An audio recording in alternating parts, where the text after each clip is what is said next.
Islamic videos کے لیے ہند Islamic channel کو سبسکرائب کریں، بیل آئیکن۔ میرے پیارے آقا صلی اللہ تعالی علیہ وسلم کے پیارے دیوانوں، اس وقت پوری دنیا کے اندر ایک فتنہ جو غیر مقلدیت کا ہے وہ بڑی تیزی کے ساتھ پھیل رہا ہے، اس لیے کہ ان کا نعرہ بڑا حسین ہے کہ قرآن اور حدیث کے ہوتے ہوئے ائمہ کی ضرورت کیا ہے، اور انہوں نے اپنا نام اہل حدیث اور سلفی رکھا ہے۔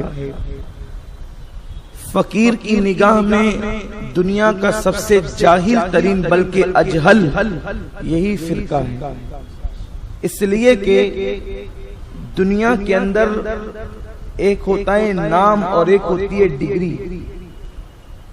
ڈگری کبھی نام نہیں بن سکتی اور نام کبھی ڈگری نہیں بن سکتا۔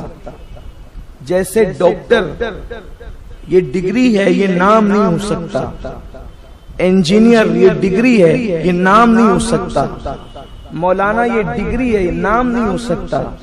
مفتی یہ ڈگری ہے، نام نہیں ہو سکتا۔ اب یہ جو اہل حدیث ہے، جس طریقے سے عالم، قاری، حافظ، مفتی، ملا، شیخ الحدیث جیسے یہ ڈگریاں ہیں، ویسے کسی زمانے میں اہل حدیث یہ ایسی ڈگری تھی کہ جس کو لاکھوں لاکھ حدیثیں یاد ہوتی تھی اس کو اہل حدیث کہتے تھے۔ یعنی یہ ڈگری ہے، کوئی نام نہیں ہے۔ اور ان لوگوں نے کتابوں میں خدا جانے کہاں سے پڑھا اور سمجھ تک نہیں سکے کہ یہ ڈگری ہے کہ نام ہے، اور ڈگری کو انہوں نے اپنا نام رکھ لیا۔ جیسے کوئی اپنا نام رکھ کر آئے کہ میرا نام مولانا ہے تو آپ ہنسیں گے کہ اس کو ضرورت ہے پاگل کو پاگل کھانے کی، کیونکہ یہ مولانا تو ڈگری ہے، نام نہیں ہو سکتا۔ اسی طرح ان لوگوں نے اپنا نام اہل حدیث رکھا جو ڈگری ہے۔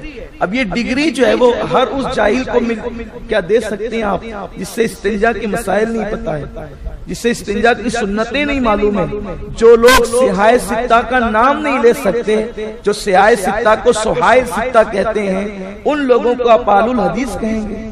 یہ اہل حدیث جو لاکھوں لاکھ حدیثیں جنہوں نے رات و دن ایک کر کے یاد کیا، ان بزرگوں کی توہین ہے جو قبروں میں آرام کر رہے ہیں، کیونکہ یہ ڈگری ہے، کوئی نام نہیں ہے۔ انہیں اگر اتنا ہی اپنے علم پر ناز ہے تو انہیں چاہیے کہ وہ اہل حدیث کو بطور نام ثابت کریں۔ اہل سنت نام ہو سکتا ہے، اہل حدیث نام نہیں ہو سکتا، اس لیے کہ یہ نام اللہ کے نبی صلی اللہ علیہ وسلم نے امت کو عطا فرمایا ہے۔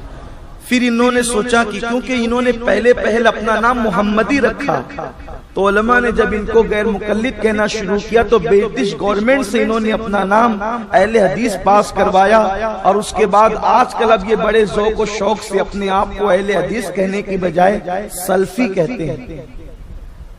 اب یہ نام بھی رکھا تو اس میں بھی بڑی جہالت ہے۔ سلفی اس لیے کہ سلفی اس کو کہتے ہیں جو اسلاف کے نقش قدم پر ہو،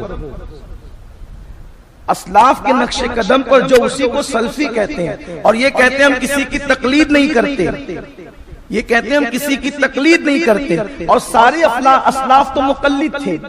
اسلاف میں دو گروہ ہیں، یا تو اسلاف میں کچھ اسلاف مجتہد تھے یا کچھ مقلد تھے، بیچ کا تیسرا کوئی نہیں تھا۔ یہ کیسے سلفی ہیں؟ تو مجتہد ہونا تو ثابت نہیں کر سکتے۔ جب اعلیٰ حضرت جیسا اپنے آپ کو کہتا ہے کہ میں مجتہد نہیں ہوں، اور اب زمانے میں کوئی مجتہد مطلق ہو نہیں سکتا جس نے 1200 سے زائد کتابیں لکھی، علامہ فیض احمد اویسی علیہ رحمہ، جس کے بارے میں تحقیق علماء کی یہ ہے کہ انہوں نے 2200 سے زائد کتابیں لکھی، چھوٹی بڑی کتابیں۔ جب وہ مجتہد نہیں ہو سکے تو اب جنہیں جو ہے سیاہ ستہ کا نام لینا نہیں آتا پھر وہ مجتہد تو ہو نہیں سکتے۔ اور اسلاف میں دو ہی گروہ ہیں، یا تو مجتہد یا تو مقلد۔ اب اگر تم سلفی ہو تو پھر تمہیں مقلد بننا پڑے گا، کوئی سلفی غیر مقلد تو نہیں ہوا۔ داتا علی حجوری جیسے اسلاف میں ہیں وہ مقلد ہیں، غریب نواز جیسے جنہوں نے 90 لاکھ کو کلمہ پڑھایا وہ مقلد ہیں، حضرت محبوب الہی مقلد ہے، سرکار غوث الاعظم دستگیر مقلد ہیں۔ تو ان لوگوں نے نام اپنا سلفی رکھا، لیکن اس کا معنی ان کو نہیں پتا ہے کہ سلفی کہتے کسے ہیں۔ سلفی وہ ہے جو اسلاف کے نقش قدم پر